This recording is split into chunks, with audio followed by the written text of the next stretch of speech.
fiction, science fiction, horror, fantasy, crime, LGBT, thriller. You have now entered the House of Mystery. Welcome back into the House of Mystery. I'm Al Warren. We've got Mr. Jack the Ripper Hawley here. That is correct, Al. Yeah. Any blood in your hand today, or are you clean? As far as you know, no, but, get up. Yes, there is. No, Yeah, you're crazy, dude, man. Crazy. Anyway, so yeah. now you're on summer holiday and then traveling around and picking up bodies and stuff like that. Yeah. Retiring from the day job, and then I'm gonna have probably a book, like a serial killer travel guide, and I'm gonna go around. I'm gonna use this thing. Yeah, there you go. Now you got something to do. You got a goal here, right? That's right. Today we're talking with an author. He's got a book out, The Serial Killer Travel Guide Across America. It's your coast-to-coast tour of terror. And it's written by two guys, Brian Whitney, and we have the second guy, Johnny Trevisani here. I can't even say a rhyme. Anyway, well, thank you for being here, John. Thank you for having me, and I'm a little bit intrigued, worried about the killer here. So Oh, that's all right. maybe I should be worried. No. He's all right. He's got his hands full right now. Yeah, I do swear a lot though, so watch out, Johnny. Yeah. So for the next version, I need to know your address. There you go. Yeah, actually, you could do a book just talk. on him. Yeah, just like follow him around. I'll tell you. There's a lot of things that happen to us in our lives. Good, bad, and ugly. And so, how did you get mixed up with Brian Whitney? Okay, so I've known Brian for a number of years. In fact, my first book, he approached me. My first book is The Serial Killer Quote of the Day, and he approached me to see if I would be interested in getting that published. So he and I have been working together for years, and when I came up with this idea for this book, I threw it to him to see what he thought. And of course, Brian is a super positive guy, and was all in on it in the beginning. So it's been great to. Well, that's how he lures his victims, Right. Yeah. That and whiskey. Yeah. And then before you know it, you're tied up in a basement somewhere, and it's not pretty, He's a good guy. Yeah, he is. So what is this story? What is this book about? Like, where did it come up with the idea? So I'm on the East Coast, so I'm based in Philly, and I remember reading about the Gilgo beach murders a couple years ago. And, I've been to Long Island a bunch of times, and I was like, where is that?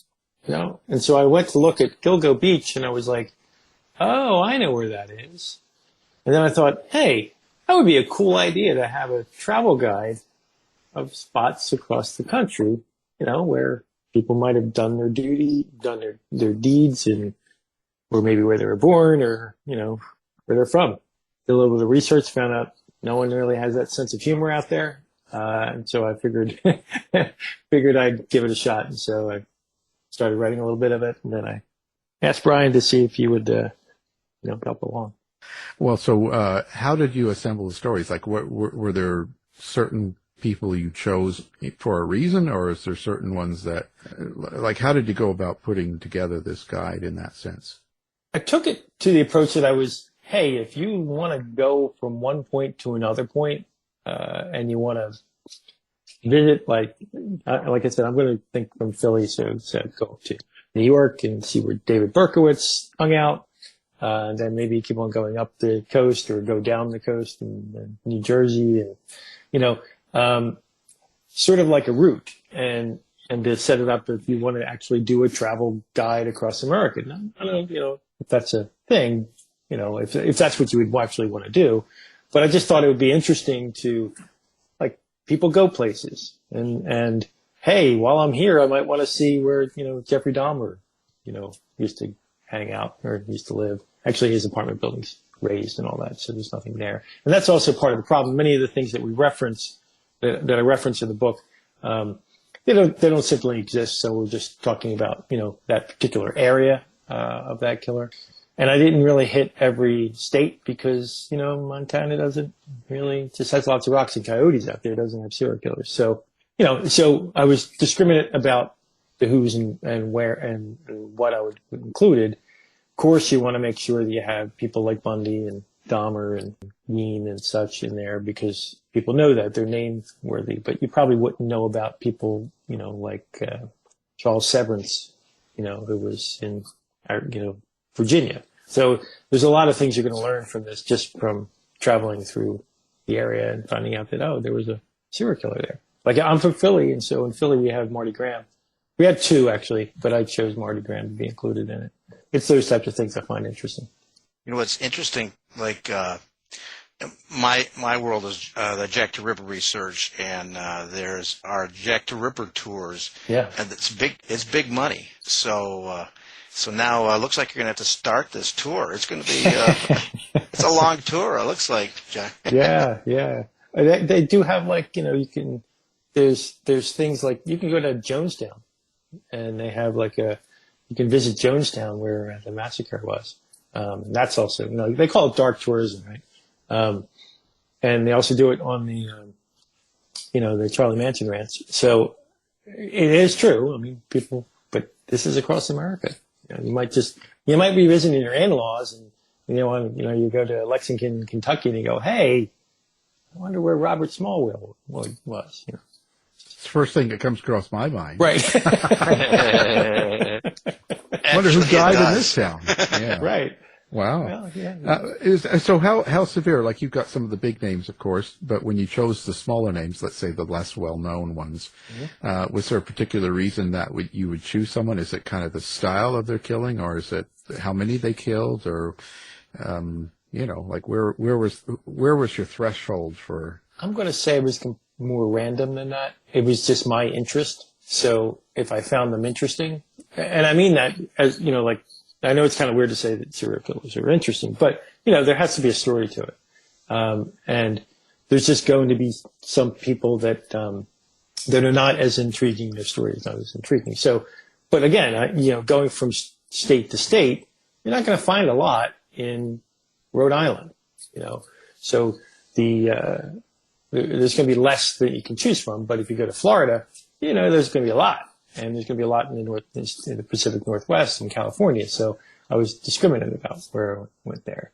I like to talk about people in California, if they have a good story, they have a good story. Like Alaska, that's a good one. There's a couple. Yeah. With Alaska, I did, it was the Butcher Baker, who was Robert Hansen. I liked his story, right? It was a cool story. Well, he had a pretty awful childhood. His father was pretty oppressive. Then he went into the service and came out and then he became a baker. I love the fact that he was a baker.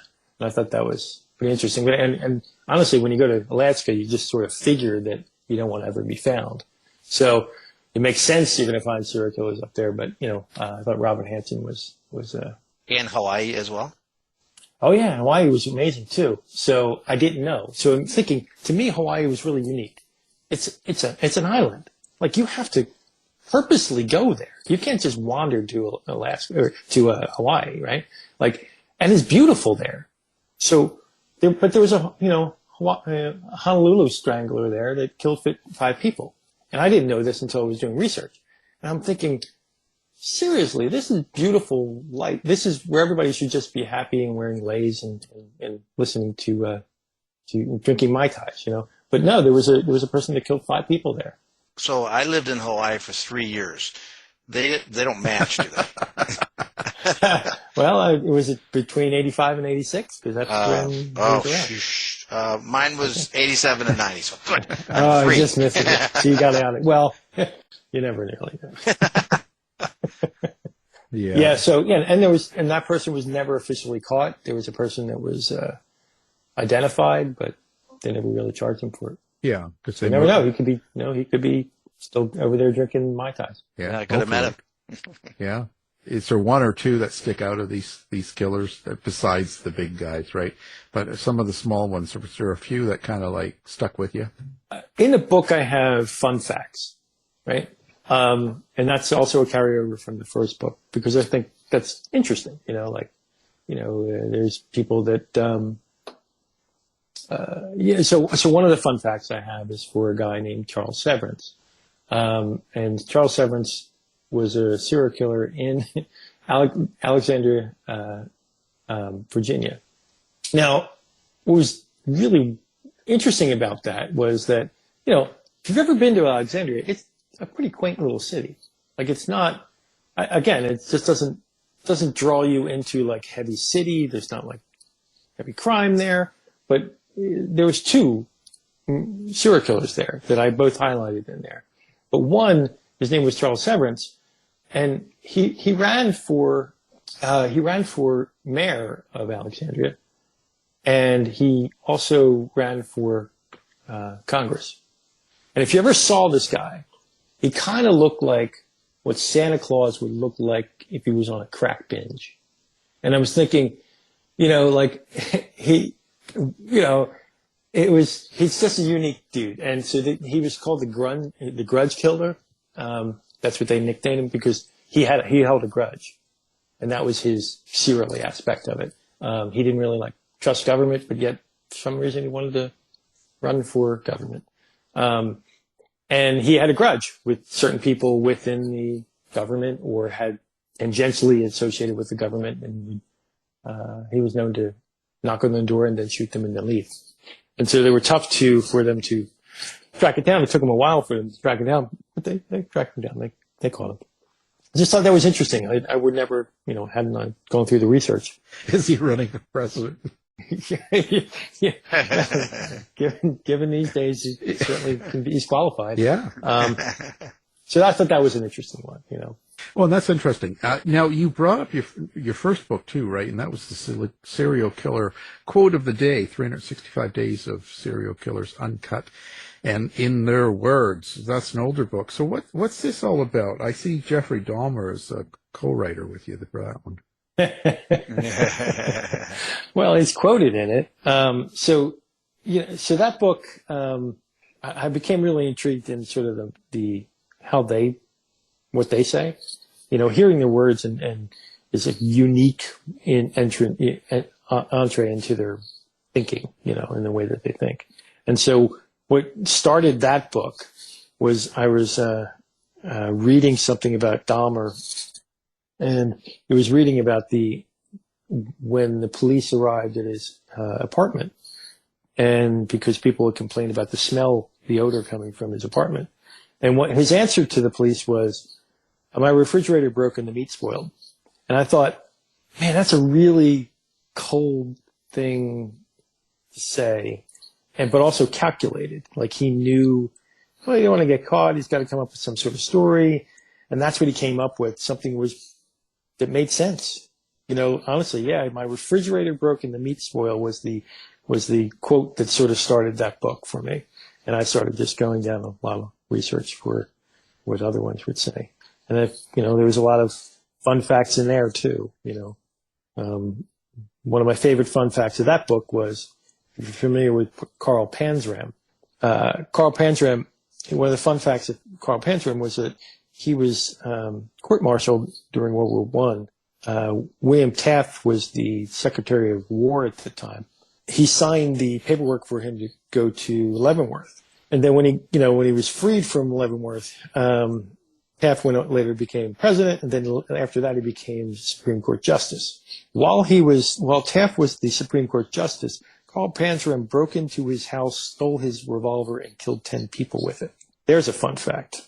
Wow. What kind of response do you get from stuff like this? I mean, being in the serial killer world somewhat, I've done some books myself. There's always people that don't like this sort of thing, especially if you take a sense of humor. And myself, I kind of make fun of a lot of this stuff. And it's not to put down victims or anything like that. No. It's just about, I guess it's a way of dealing with it in a sense of this is what people are doing. And and you kind of got to let some steam out, sort of. I that's how I attribute it. But how do you deal with it? I've certainly received criticism, especially from the first book. I imagine I'll receive it from this book, because I'm making light of dark subjects. I guess my thought is that life is absurd in general, and I'm not making any fun of any of the victims. Of course, in any of the books, I do not paint these murderers as in the positive light and the victims in the negative light at all. I mean, what I do describe in this book is true and it's gruesome, but I'm going to say it in a little bit lighter way. And I think that's sort of like, I'm still taking it seriously, but, honestly, we can also say it in a way that might not be as, can be a little bit more fun and lighthearted. If you can make lighthearted about dark subjects, right? I mean, I get it. I have a different sense of humor, right? I get it. Not everybody has a sense of humor, and I'm going to get criticized for that. That's okay.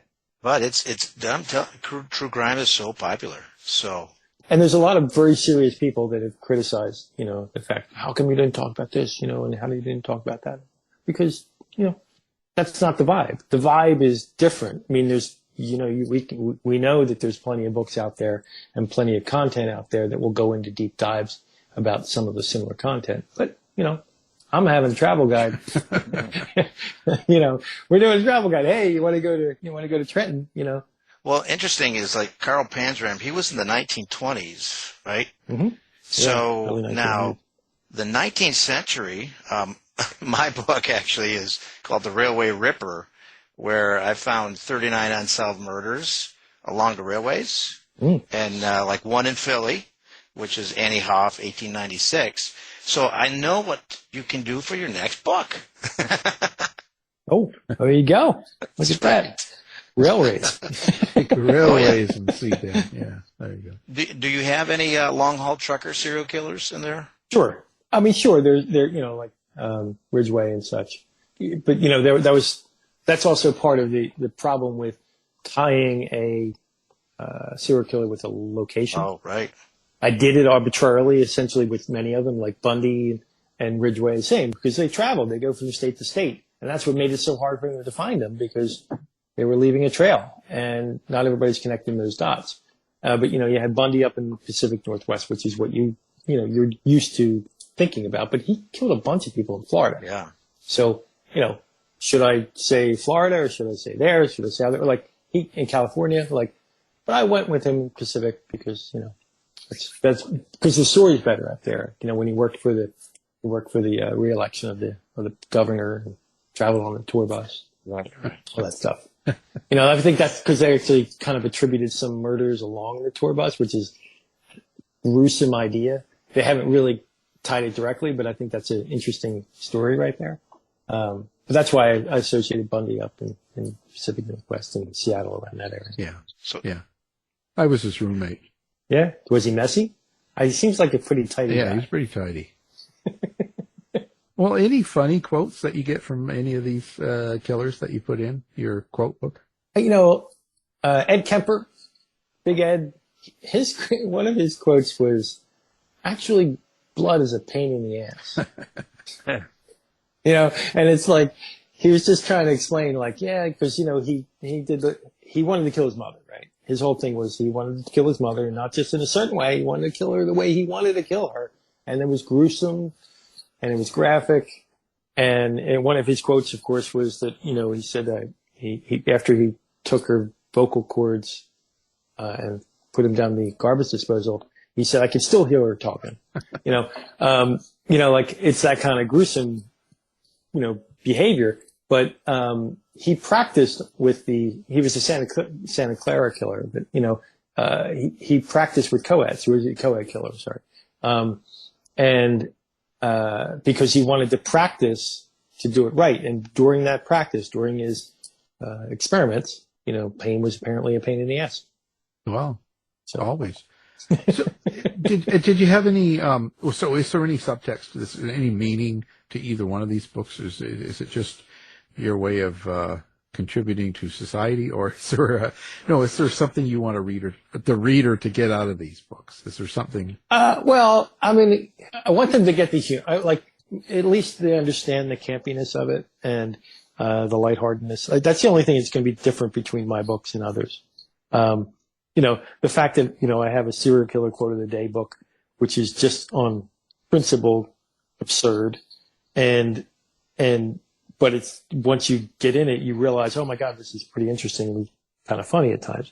And the serial killer travel guide is also the same thing. Like, you get in it, and you read it, and I think it reads really well. I think you're going to read some really good stories. You're going to get some, funny anecdotes. And then, I always sort of end with, since you're in Virginia, and you finally need a break, you might want to visit this bar, because I like dive bars, so I put a lot of dive bars in there that I would find.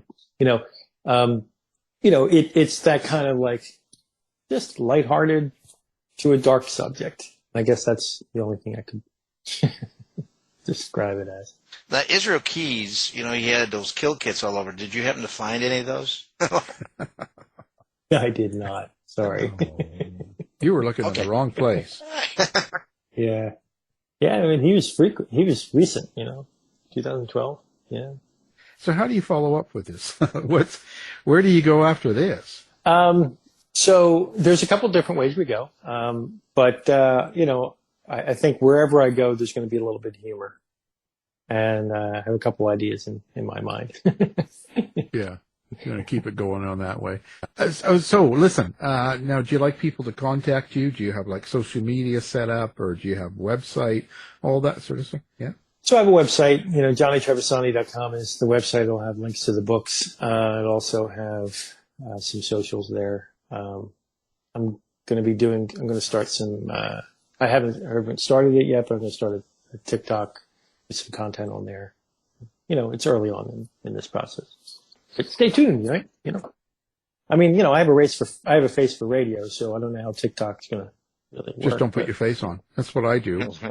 Right. Or maybe I was thinking maybe I can just wear a hockey mask. Yeah, actually it fits. Yeah, that's appropriate. Yeah.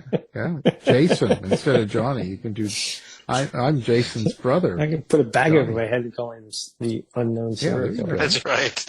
Ooh. Okay. Well, listen, so we're going to put everything up on ours as well. And let's see now, the serial killer quotes of the day, 365 days of serial killers uncut and in their words. That is out now, and you can get that anywhere. The newest book comes out, I believe, October 25th or 28th? Actually, I think it's going to be in August. I know that on Amazon they have it as a pre-order, but I was told that it's going to be in August. Okay, so we'll keep an eye out for that one. That's called Serial Killer's Travel Guide Across America. It's your coast-to-coast tour of terror. So, there you have it, Johnny Trevisani. Thank you. Thanks for having me. Nice speaking with you. This has been a production of the House of Mystery Radio Show. To find out more about our show, guests, or hosts, go to our website at houseofmysteryradio.com.